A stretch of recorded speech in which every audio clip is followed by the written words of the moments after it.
What's going on YouTube? So I asked you that question in the beginning of the video because this phone in no way, shape, or form sucks. It's absolutely a great phone. It's a real contender in the flagship market, and I'm going to tell you why. The main reason is price. This is supposed to be an $820 phone, but just about every carrier here in the US is offering it for $620, and that now includes Best Buy, who lowered their price by $200 today as of this recording, so it's $620 at Best Buy too.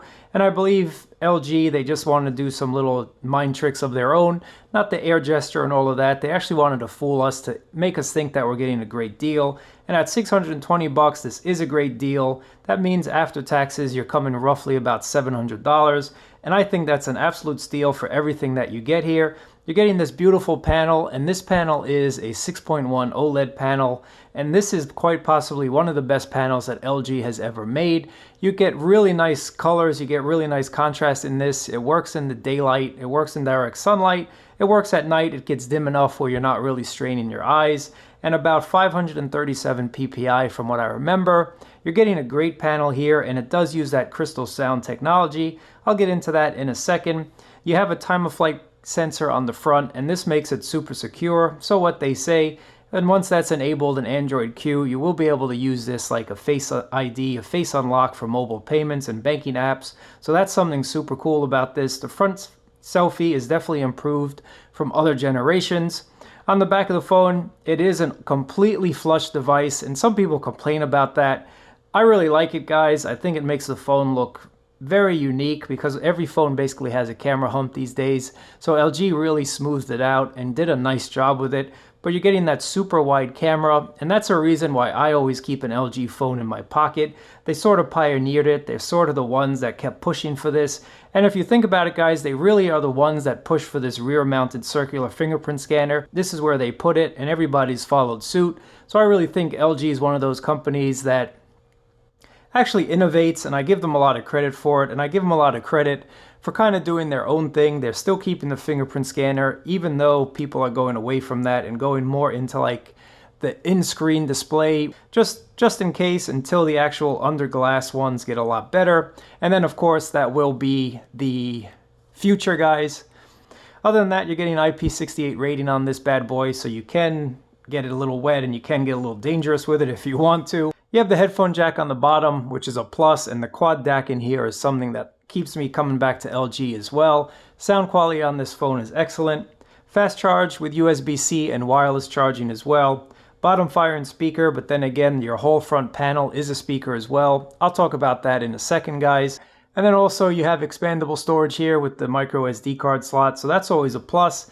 And LG, even though they kind of dating themselves with this, with this notch life, I was going to say something else, but with this notch life, it's not anything that really bugs me. Once you get used to it, you get used to it, and it's no big deal. And it's not egregious, guys. It's not that bad at all. And I'll show you a video in a second. But once you get used to it, or if you add a darker wallpaper up here, you really don't notice it, and it's something that really isn't even a main topic of discussion. But what you can do with that notch, and I'm going to show you, let me just show you what you can do with that notch. Let's see where I can find it. If you really don't like that notch, you can change it, and you can kind of hide it like this. So you can see you can add a little color to it if you wanted to. You can just sort of change it up. There's a gradient. So LG is making you do, like, you can do some cool things with it if you don't like it, or you can sort of just like square it off and do some things like that. But I just leave it on, guys, because really you're getting a little bit more real estate up there by being able to use it. And again, it's not something that bothers you once you do get used to it. Now I just want to talk briefly about battery. I am still testing it, but so far battery's been really good. Now the one thing I do want to mention about battery and the screen and their relationship, LG, just like Samsung and other manufacturers out there, they keep this at 1080 right out of the box. So if you do want to bump it up, you have to go into the settings. And I found that on 1080, I can get about a day and a half of this with moderate usage. But when I bump it up, I only get a full day. But again, I'm really used to charging things overnight, and I'm really used to just being able to quick charge this without any issues. That as long as it makes it to the end of the night, I'm super happy. And this phone has never let me down. I've never been searching for a charger. So other than that, I think you're getting a really great phone here, guys, for under $700. It's something that LG has probably probably this is their best product yet in my opinion. You get this beautiful panel, you get all the flagship specs with that 855 processor and the 6 gigabytes of RAM, 128 built in, which is expandable. You're getting everything that you'd ever want from an actual phone. Wide angle on the back, you're getting that time of flight sensor on the front for security. You're also getting a lot of things here, guys, and I just want to talk about some things that I like and some things that I don't like. Now, unlike some other reviewers, I actually use these phones. I actually pay for this with my own money, so I'm not just going to do a quick review in about a week and say sayonara to this phone. This will be in my pocket for the next foreseeable future. So give me a couple weeks. I definitely want to put this through the paces, but let me just give you some things that I like, some things that I don't like. I really like this color shift that happens. It goes from like a blue to a black, back to a blue again, and it's just an overall nice design. I like the glass design, and some of you might say, ooh, look at those fingerprints. But it is glass, guys. Get over it. Go touch your window and see if that leaves fingerprints too. Most of us just put a case on it, so it's really not a big deal. And the same goes for some people saying this is the slipperiest phone they've ever handled, and it slides off the table. Well, no one in the real world doesn't put a case on their phone, guys. At least no one that I know. If you're in New York City and you don't have a case on your phone, you're just headed for trouble, and it's something that I don't see often. If I do, they have a cracked phone. That's guaranteed. So definitely in the real world, people use cases, guys. Let me know if you use a case or if you're raw dogging it every day or a day. But overall, it's a nice design. I think it's a very sleek design. Other than the dated notch here, it's a really nice phone, guys. Now, one thing that I don't like is the UI. I think LG could have done a lot better job. Now, they do give us a dark theme, so I'm a little bit happy that they actually give us this, and it's called high contrast.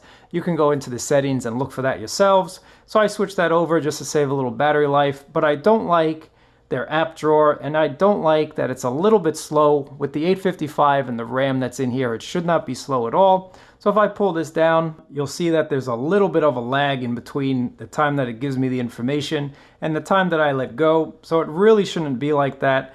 But throwing on a Nova launcher is something that handles that right away. But I kind of like this idea of like their home screen, their home app.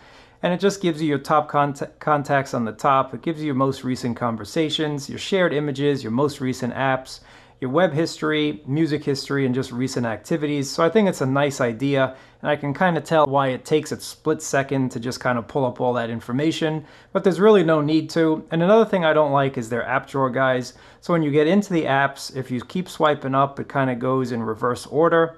I would like if they just kept it scrolling up and down. I think that would have made a lot more sense. And also one thing that I don't like, guys, here is if you download an app, they're going to place that app right at the back there. So let me just go ahead and install an app, and just to kind of show you guys, it doesn't alphabetize it, and that's just something that drives me a little bit crazy. I don't know why it doesn't just alphabetize things for you. It's something that should be done, especially in 2019. It's something that should be automatically done for you. But instead, when you download the app, as soon as this actually downloads, you're going to see it in the app drawer, and instead of alphabetizing it under G, it's going to actually just pop it right at the end here, and then you have to go in and alphabetize the list by yourself. And I think that's something that in 2019, it shouldn't have been that way. It should be something that's just done automatically, like with other manufacturers. So it finished downloading, and it's right at the end of the list. So you actually have to go in, and then you have to sort apps by name, and then press sort again. It's just extra steps that shouldn't have to be taken in 2019. But throwing on a Nova launcher gets rid of that, and you can change all the themes and do whatnot. And you still have the Google feed on the left here. And speaking of the Google feed, this Google button is something that I use on a daily basis, guys. I've been using this more and more lately. Now, coming from Samsung phones in the past, I've had quite a number of Samsung phones. There are a couple differences with this LG phone, and one is having a Google Assistant key is much more useful than the Bixby key. On the Samsung phones, I never use that key. I think I disabled it from the minute I unboxed the thing. But with this one, I find myself using it more and more, and it actually works when the screen is off. When your screen is locked, you can just hold, press down on it. What's the weather? Right now in New York, it's 60. And it'll give you some information, and then once you want to try and do a bit more, there is security, so don't worry about that. It is locked, and you'll have to unlock your phone to actually get more in depth with it, to ask the assistant more personalized results. But if you just want to ask it the weather, it'll tell you that. So it's pretty cool, guys. And once the phone is unlocked, you can just press it once. You don't have to hold down on it like you do when the screen is closed, when the screen is off. So it makes it a lot more useful, and I've been using this thing every day. I'm not exaggerating. Every day I'm pressing this button, asking it questions, and I really like that. That just means that my Google Assistant gets to know me a little bit more. And I know that sounds a little crazy. Other things that I like, I think the phone is well weighed out. I think the weight is well distributed across the entire phone. There's no part that feels heavier than the other part, and the buttons are in the right placement. Whether you have small or larger hands, you're going to be able to press these buttons without any issue whatsoever, guys. So I think they did a nice design, and overall, like I mentioned, the flat panel on the back, the glass on glass, it's just a very, very premium phone. And for $620, I would give you guys a task. Go find me a better phone out there that offers all these specs from a name brand company, well built, and show me one that's 620 bucks. I pretty much guarantee you're not going to find one. So I think LG has a real hit on their hands if they keep it at this 620,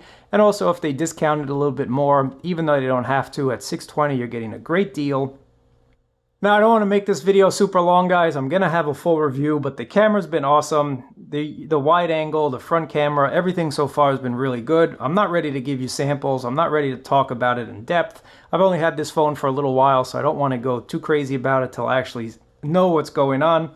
But one thing I want to show you before we head on out, guys, is actually that the speakers are excellent on this thing, and the notch does get in the way. They changed it a little bit. I'll do a video with that compared to the V40. They kind of changed it, and I don't like it, but it is what it is. When you're watching a video now, the actual video takes up the entire screen, whereas on the V40, they kind of stopped it right before that notch. Now, I hope they bring that option back, because I actually like that. I like the video stopping before the notch. But just to show you a sample with sound and whatnot, it's actually a really nice screen and nice sounding speakers too. This is a $620 phone right now at T-Mobile. Again, prices might change depending on how. And that's just with the front facing with the crystal sound. But this microfiber cloth that we get in every LG phone is very familiar to us. And this is what we've gotten from LG. It's their second year promise. They just want to show you that, you know, they're doing well. And of course, that boombox using the entire phone as a resonance chamber makes it really loud, guys. And I honestly, again, I have not been connecting my Bluetooth speaker. I really don't see a need to do that just as of yet, because this is loud enough for podcasts and just easy enjoyment while you're in the office or whatnot. So I really haven't been using that. One thing that I don't like about it, it makes the whole phone kind of rattle. Even though it's not rattling, it just vibrates a little bit and makes you think that the phone's rattling when it's not. That's just something you need to get over. You need to get used to, and once you do, you're going to be fine with this phone.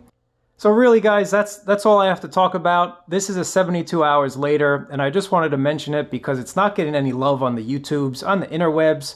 This phone should be getting a lot more love than it is right now. It's a high contender on the flagship list in 2019, early 2019. And for anyone considering it, definitely go out and buy it. You're not going to be disappointed.